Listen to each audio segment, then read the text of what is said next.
Murat sen de geç artık. Murat geç önce oraya. Namaz hesabını veren diğer hesapları da rahat verir. Amin. Amin Allah'ım. Amin.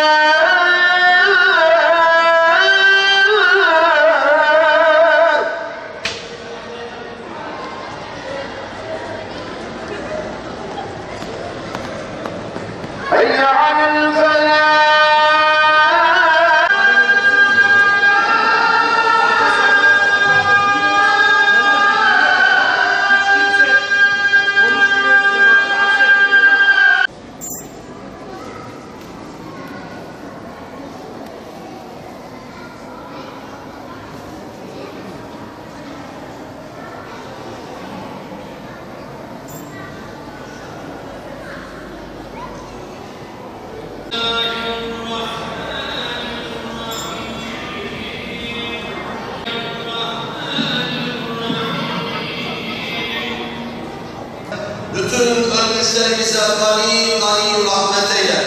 Bütün şehitlerimize gani rahmet eyle. Dünyanın çeşitli yerlerinde yaşama savaşı veren kardeşlerimize de rahmet eyle.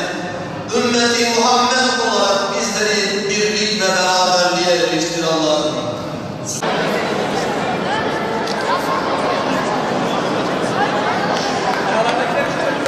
أعوذ بالله من الشيطان الرجيم بسم الله الرحمن الرحيم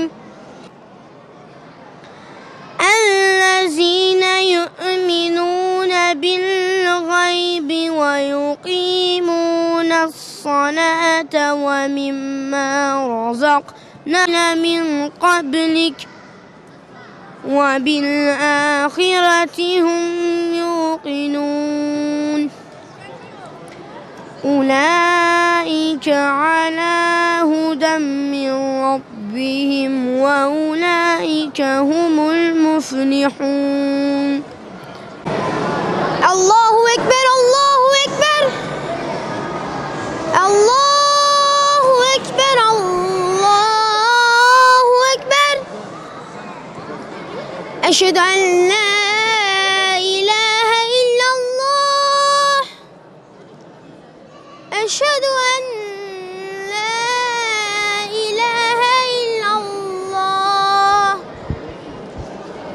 أشهد أن محمدا رسول الله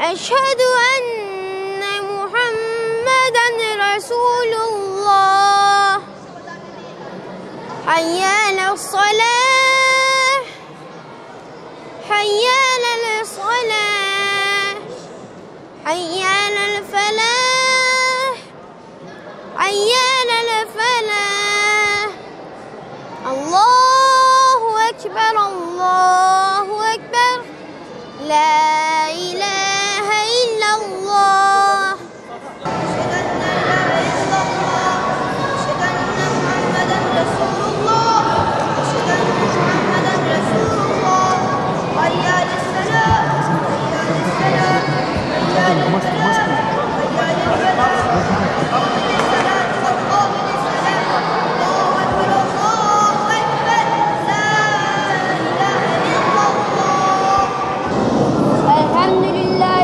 رب العالمين الرحمن الرحيم مالك يوم الدين إياك نعبد وإياك نستعين اهدنا الصراط المستقيم صراط الذين أنعمت عليهم غير المغضوب عليهم ولا الضالين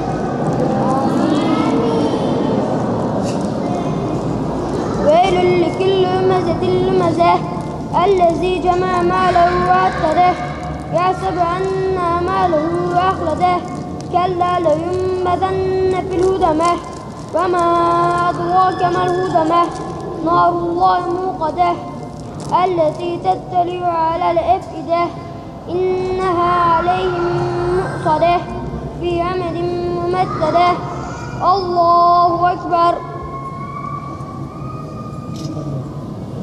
سمع الله لمن حمده الله أكبر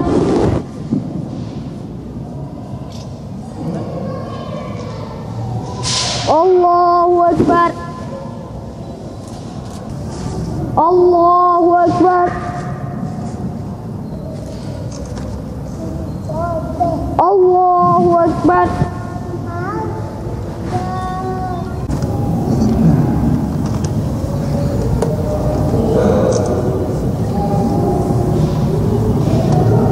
السلام عليكم ورحمة الله السلام عليكم ورحمة الله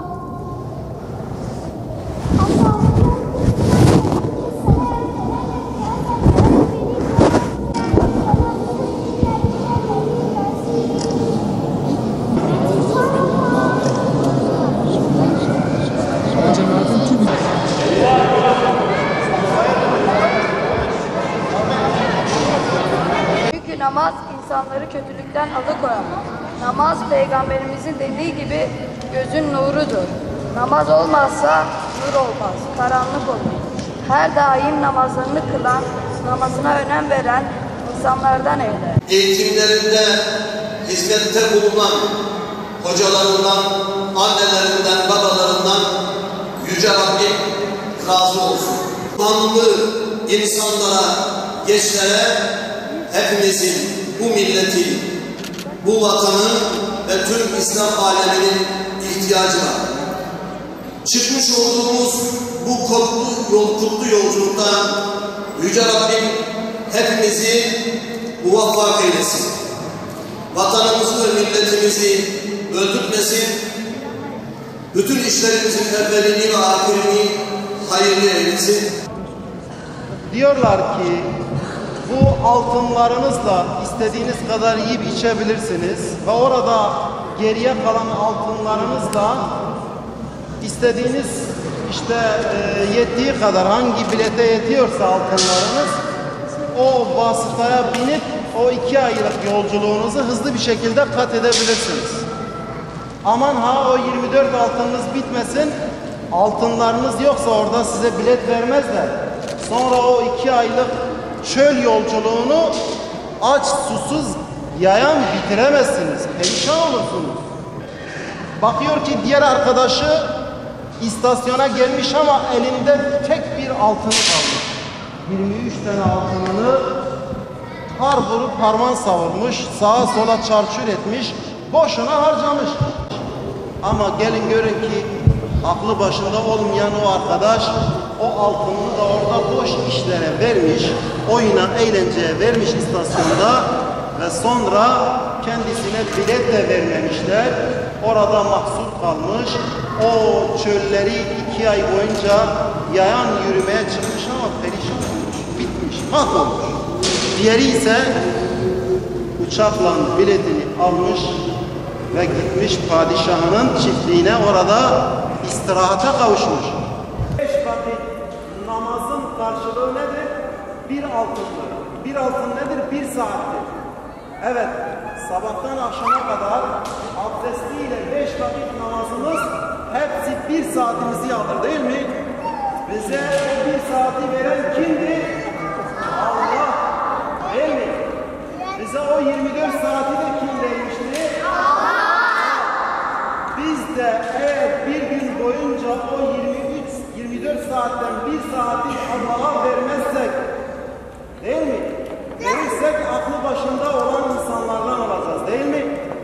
Vermezsek ihanelerden olacağız, perişan olacağız. Cennete kavuşmamız hayal olur, zor olur, değil mi?